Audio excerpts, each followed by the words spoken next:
And welcome to the Barry Foster Show, originating from the Ridge Flora Studios in the City of Charm, beautiful downtown Avon Park. I'd like to remind you that if you have any thoughts, ideas, or suggestions for our program, just drop us a line at thebarryfostershow@gmail.com.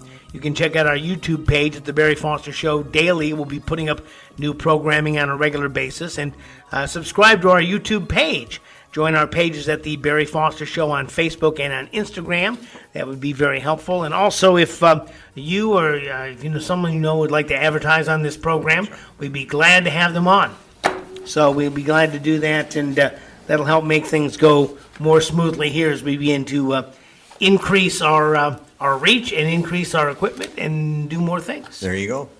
So, Pretty soon to become, the Highlands County sought-after webpage. Well, yeah, I mean, people had said to me, we miss you on the radio, we miss you and John, and for a long time, I kind of resisted going to a podcast, and so I decided I'd go to a podcast, and we kind of slowly but surely have built this brand over the last couple of months here, and we've gone from just an idea and maybe a couple of remote microphones to a full setup with a mixer board and our own mics and our own studio, and we're going to continue to look for sound baffling to make it sound a little bit better, and we're getting more and more great guests. Last show we talked about Raj Dorsami in Defend Florida, Ryan Chamberlain, who's a Florida rep about doing away with property taxes. We had Kaylee Tuck talking about the last legislative session that was up there. I mean, we're continuing. Father Frank Pavone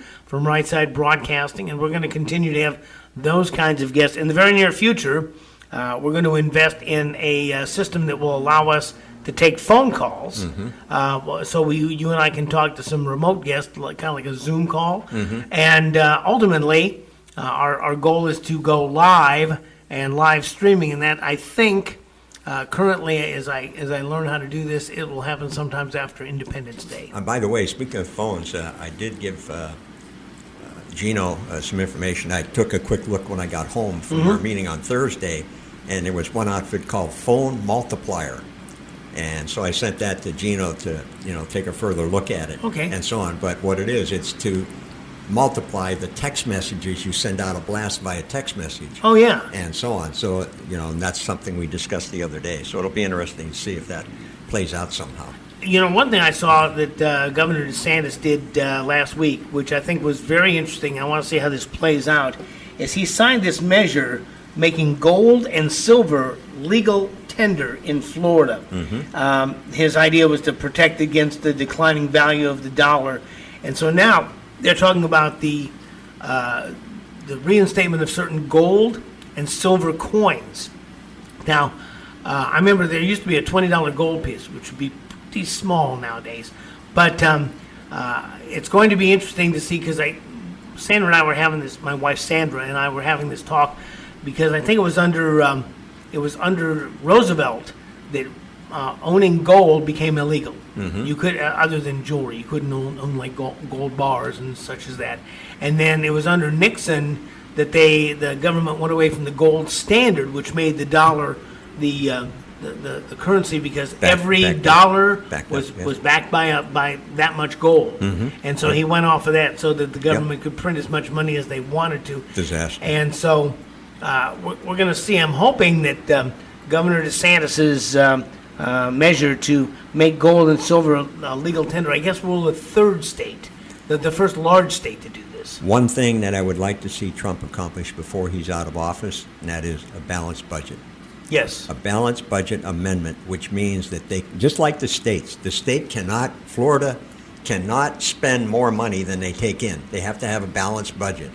Why shouldn't the federal government have a balanced budget? You take in $4 trillion, that's all you can spend is $4 trillion. Now you decide how to spend it. But to give them an open blank checkbook, disaster. And we've been promised that for years. And yes. And all they don't even have to fire up the presses anymore. They just have to write checks and make. And that's why one of the reasons that inflation was so bad, and the mainstream media did not talk about this, was because they were sending oodles of money overseas through this U.S. aid for things that we as voters never wanted. And so now they're complaining that supposedly hundreds of thousands of people have died. I'd like to see the receipts on that. Yeah, But unbelievable. we're going to have to, as DOGE begins to shut those things off, it's going to be hard to undo the money that was spent. It means that we're going to have to conserve that much money to. I think they saved $1 trillion. Is that what they saved? Well, not yet. They're not even close to that at this Yeah. point. They're like $100 and some billion, and so on. So they've got a long way to go, and whatnot. But Musk did say when he was meeting with Trump on his way out the other day that there's no doubt that there are trillions of dollars to be saved. Yes. It's just a matter of you've got to eliminate the waste, fraud, and abuse. You've got to get rid of the people that some of these departments they're so heavily loaded with bodies, not functioning people, just bodies, because you're a nephew of Representative Smith, so he got you a job in the ag department. So now you're making $150,000 a year working in the ag department. But what do? Like Musk said when he first came in, what did you do last week? And they got mad. That's right. They got mad when they got asked. How that. dare you ask me what I did? When I worked for the paper, I got asked that all that. What did you do today? That's right. And I had a little thing I had to fill out who I called and what I did, Right. to kind of justify my existence. But government has this tendency to grow itself, and one of the great my great dismays was when there's a problem. One of the questions I get is, well, isn't there a government program for that? And the answer is, well, no, but there are people who may be able to help through social service programs and private, the Salvation Army and New Hope and such as that, or churches. Sometimes I ask people, well, do you have a church home? And I'm met with this blank stare, like, what do you mean? Mm-hmm. A church home, what does that mean exactly? I said, well, it's a place you go to church, where the Christians in your church get together to help people who, like when I was a kid, mm-hmm. the old widow McGillicuddy, the men of the church would decide that her house needs painted, so they'd go out and they'd gut it up and they'd buy some paint and they'd go out and scrape and paint. As a Boy Scout, I scraped the parsonage more than once. Mm-hmm. We'd scrape the paint and they'd put them, and the men were there watching the boys to make sure we didn't do anything wrong. But it was training for our future. So I think it's going to require a cultural reset for us to begin to look at other ways other than government to solve these problems. Right, and I think that's the way this country began. You had that when this country started. Yes. We didn't have these massive amounts of money that was floating around in whatever the capital was at that point in time. We didn't have that, and so on. And people learned to survive on what you had. And we certainly made progress, tremendous amounts of progress over the years when this country was founded without spending massive amounts of money, because it was people that got involved, people that made things happen, people that made things, developed things, designed things, and that's what got this country started. Well, you mentioned this Lebanese immigrant at the last program that started a Trump Burger franchise. And God love him for it. Yep. And we've seen now where Trump wants to take money that had been destined to Ivy League schools to trade schools. Trade schools, yes, absolutely. Because there is they talked, and I watched here some videos this weekend where ICE did some raids. Matter of fact, one of them was a couple of weeks ago up in the villages where they're building all these houses. They had numbers of illegal immigrants working because they could probably get them for pennies on a dollar. Yes. So they were hired. But ICE went in there and said, no, not quite this fast. We're going to round these guys up because they're going to be deported.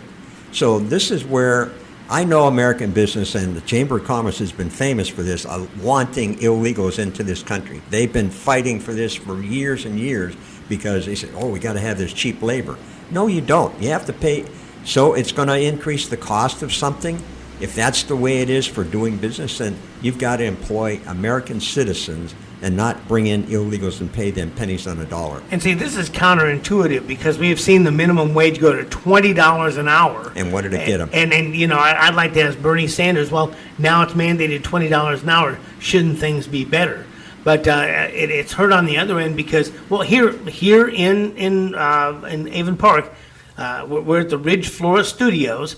Nell Roberts from Ridge Florist, for many, many years, hired kids over the summer to work for her. And she says, but I can't afford to pay them $20 an hour. Right. You know, I can pay my skilled florists who do the arrangements. I can pay them $20 an hour. The guy that has all the insurance and all that to drive them around, I can pay them $20 an hour. But to have these kids that go fetch me some roses, fetch me some mums, fetch me some baby's breath, whatever, I can't pay them that much money. Right. So she quit hiring kids. You know, and so apparently they're getting around somehow paying these illegals the minimum wage of $20 an hour.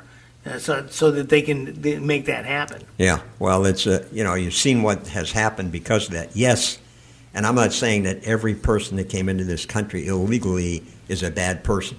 They maybe not. They're here because they had nothing where they came from, nothing. So they came to this country for what they saw was an opportunity. Unfortunately, there's a way to come to this country and a way not to come to this country. And I've talked about it many, many times, but my grandparents came here legally through Ellis Island. That's how they got here in 1918 and 1920, 1922. So, there is a way to do that. And they're paying, you watch some of these videos of what they're paying these coyotes to bring them here. You're talking $5,000, $6,000, $7,000, $8,000, maybe more, maybe 10. Some of that is paid off by being a drug mule or being a human traffic person. Or being slave labor at some job in exactly. this country, and so on, yes. And, one other thing we didn't mention about the side effect of that thing, too, is there's over 300,000 missing children that brought into this country by illegals that were dumped in this country, and God knows where they're at, and God knows what's happening to them. Because, 300,000 children unaccounted for.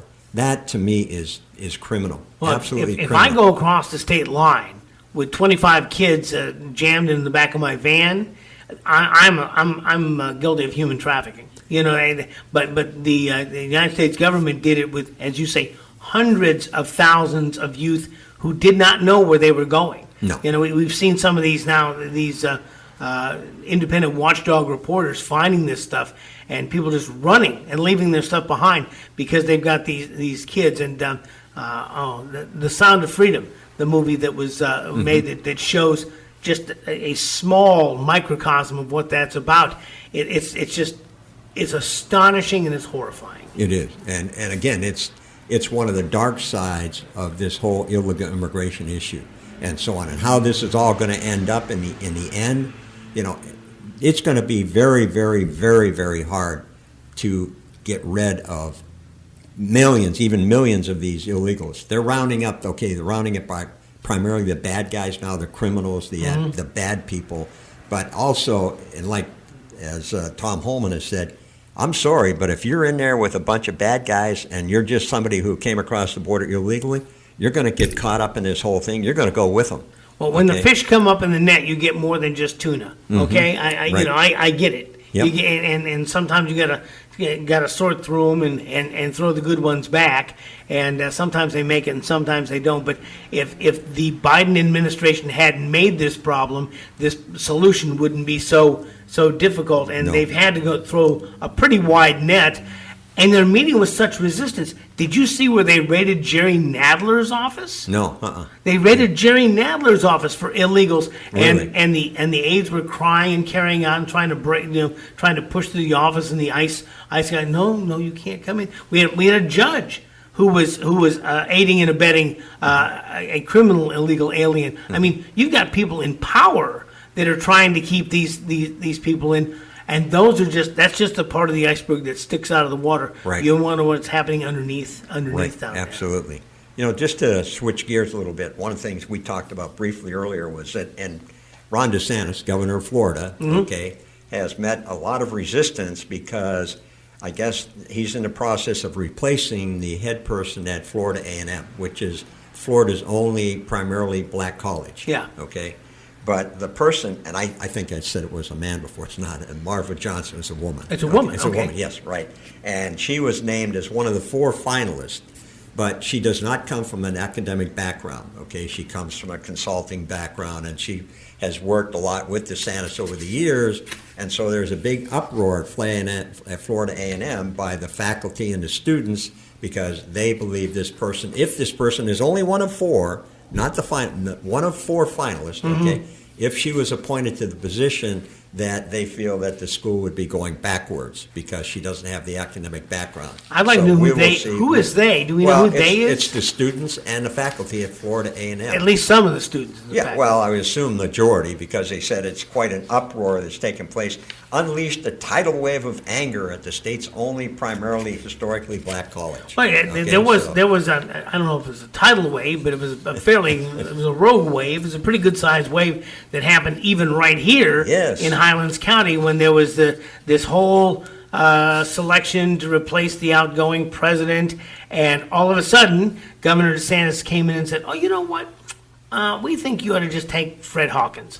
And they said, "What are you talking about?" He said, "Yeah, I think Fred Hawkins is the guy you ought to have." And let the record show, I have tried over many months, or as Rush used to say, many moons, to get President Harris, Hawkins, President Hawkins, on the program to talk about the school, what his plans for the school were. Just kind of have a welcome to Highlands County interview, and I have been met with crickets, absolute crickets. But there were some members of the SFSC board who resigned over this.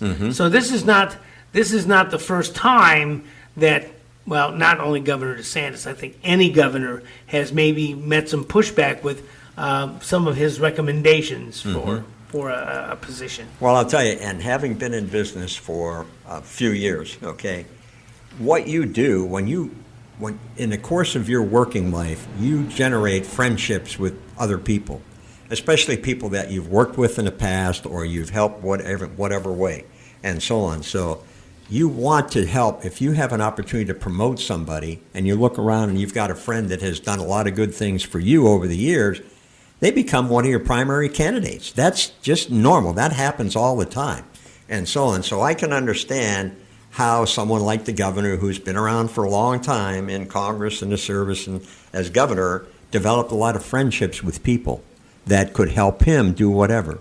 And so you look around and say, I like that guy. He's done a lot of good things for me. I'm going to put him in as maybe this administrator. Well, guess what?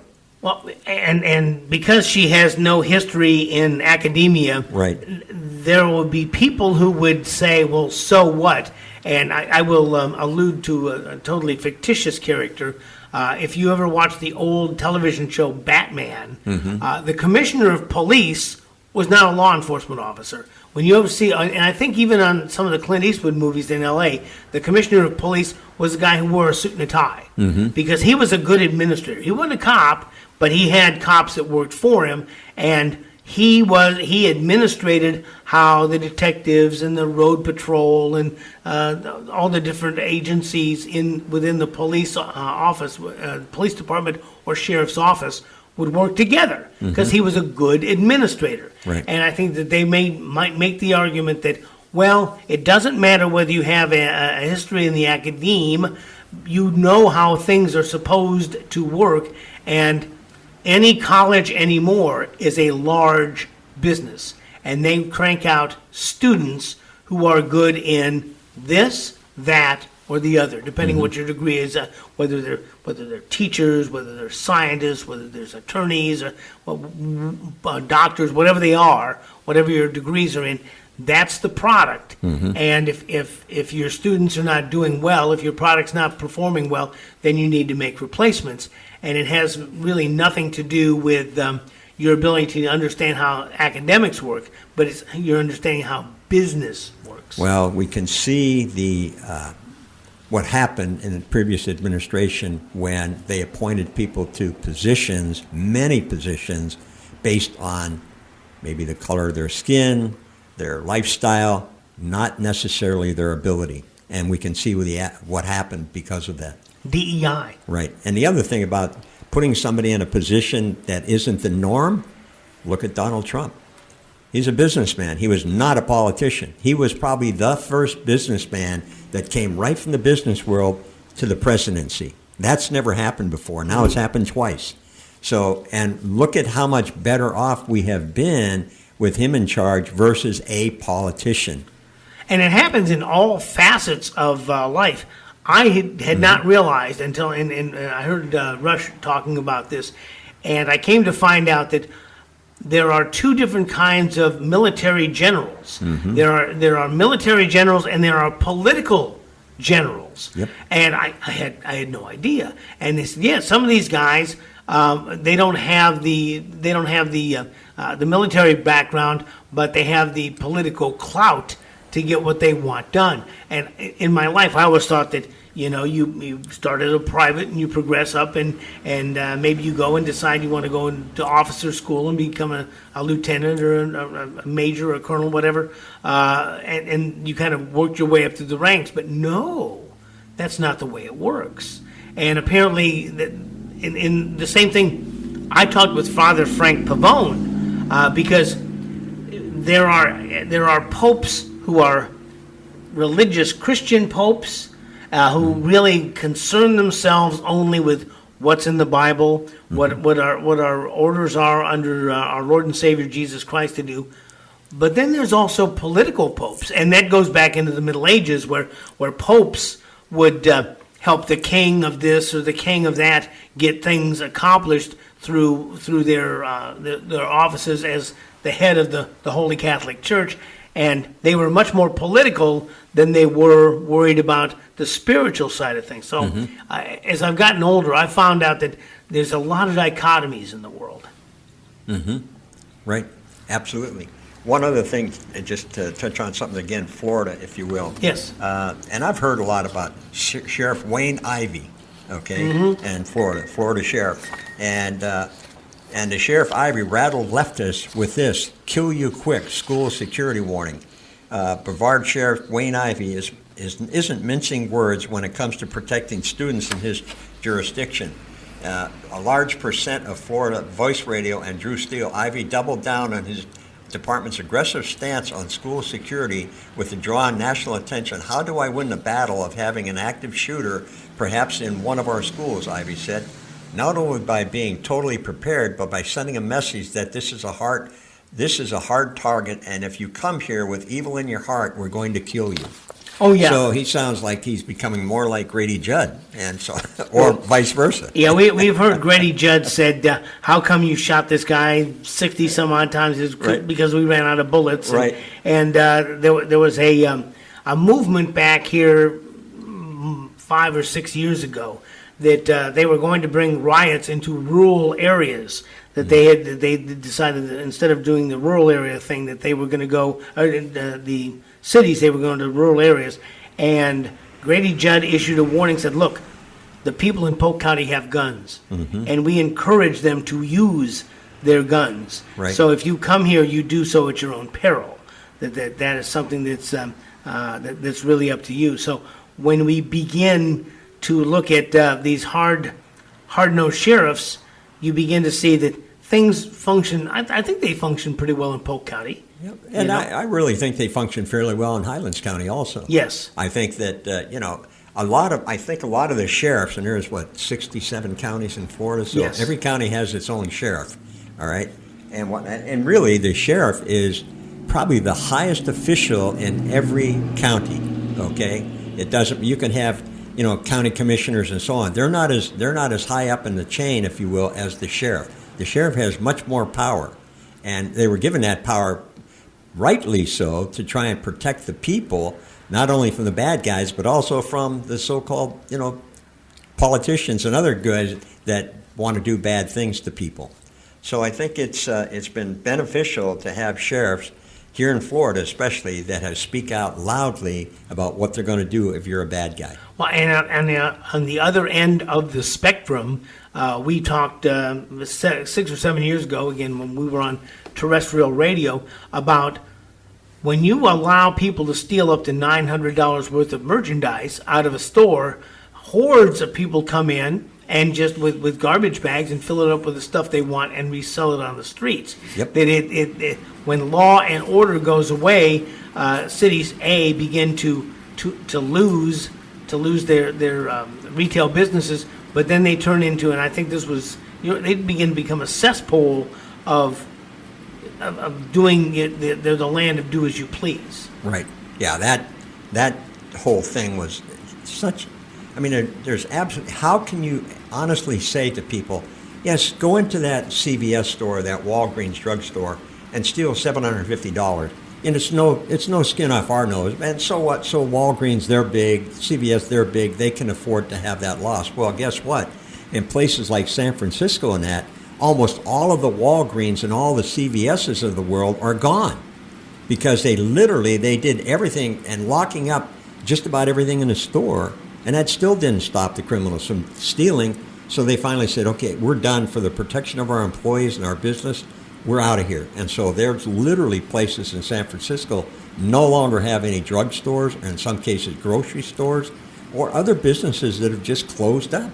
And there have been widespread complaints about that, saying, well, we don't have a grocery store anymore. Well, it was set on fire, or they stole so much out of the grocery stores that it's just not, we can't charge $25 for an avocado to make up for the other ones that were stolen. No, and it's, and it really, again, I talked earlier about the downfall of so many American cities, and this is just one piece of the puzzle.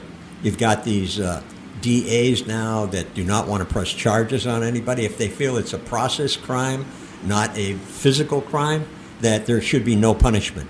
So we don't punish people, okay? If they steal, that's right, if they carjack, that's a process crime. That's not a physical. It didn't harm anybody. Yes, it did. It harmed a lot of people. And it put a lot of people out of business. A lot of people got hurt and so on. People lost their jobs. And they say, well, it didn't cause any real pain. Well, it did. What about the 25 employees from a Walgreens drugstore that no longer have a job because of the crime that you allowed to subsist in our store? So, I mean, the downside, they don't think about that. They just look at it and say, well, we don't want to punish people. We don't want to punish people. No, if a guy steals today and gets away with it, tomorrow he's going to do something more violent. And where does that end? Does it end with somebody dying because this guy now has become a murderer instead of just a shoplifter?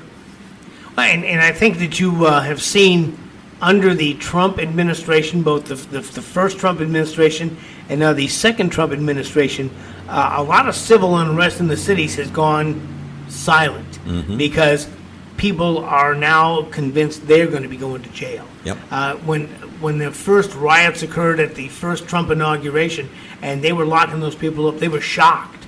They were shocked that they were being arrested. And so now I think that even though the administration of law enforcement in large cities falls to that large city, to be honest with you, and the administration in unincorporated areas falls to the local sheriff. In fact, the sheriff is probably the singular most important law enforcement agent that you can elect. But under the Trump administration and under their no tolerance and stepping up ICE, sealing up the borders and being tough with law enforcement or stance, if you will, on international negotiations, you've seen those people who have just kind of dialed it back, and they're not going to do that anymore. Right. No, and I think that this is why I think coming in, Trump made, this time, even more than his first term, made crime, and I think he looked at the illegal situation and said, look, when I was here 4 years ago, we now have maybe 1 million or 1.5 million bad guys in the country that we didn't have 4 years ago. And these guys have no compunction about committing crime. So now you've got to not only go after the homegrown bad guys, but now you've got 1.5 million or whatever the number is, additional bad guys you got to go over. And some of these guys in their country they came from were thrown out of jails and insane asylums because if I ran a country and I said, hey, the American border's open, I've got 3,000 bad guys, ship them up to the United States and let them worry about it.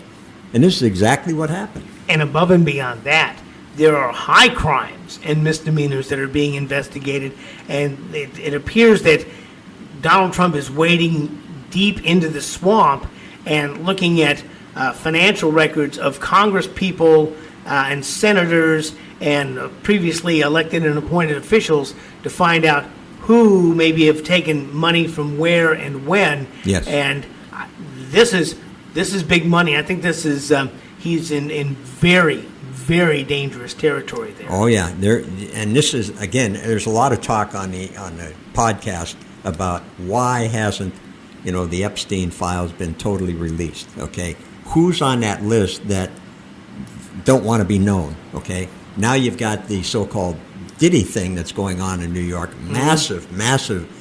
Every day there's more and more coming out about this whole thing. And who are the big names? They say there's some really, really, really big names have been part of that whole disastrous thing. So you've got a lot of so-called powerful people that are teetering on the edge of whether or not they're going to be exposed. And you're right, that brings about, how many people did the Bill Clintons know that mysteriously disappeared over the years? Okay? And he's just one. Clinton is just one. And he may not be the most powerful person either. Not anymore. No. But I think that there's a lot, and we're going to talk about that next time. There's a lot to be had there. There's a fertile ground, and like many Americans, I'm really going to be kind of circumspect about this until we start seeing people go to jail. Amen. And that's the thing that a lot of people are talking about is when are some of these bad people going to go to jail? And yes, we'll see if we can find out the answer to that question. We'll have that and more. And by the way, you've been listening to the latest edition of the Barry Foster Show, recorded on Monday, June the 2nd at the Ridge Floor Studios, located in the City of Charm, downtown Avon Park. If you have thoughts, ideas, or suggestions for our program, or if you would like to be a sponsor of the program, just drop us a line at thebarryfostershow@gmail.com. Check out our YouTube page at The Barry Foster Show Daily. We'll be putting up new programming regularly. And please subscribe to our YouTube page. Join our pages at The Barry Foster Show on Facebook and Instagram. Please subscribe to the YouTube page, and we'll have some very, very, very exciting announcements, hopefully coming very soon. So as we continue to search for truth, justice, and the American way, we'll see you next time.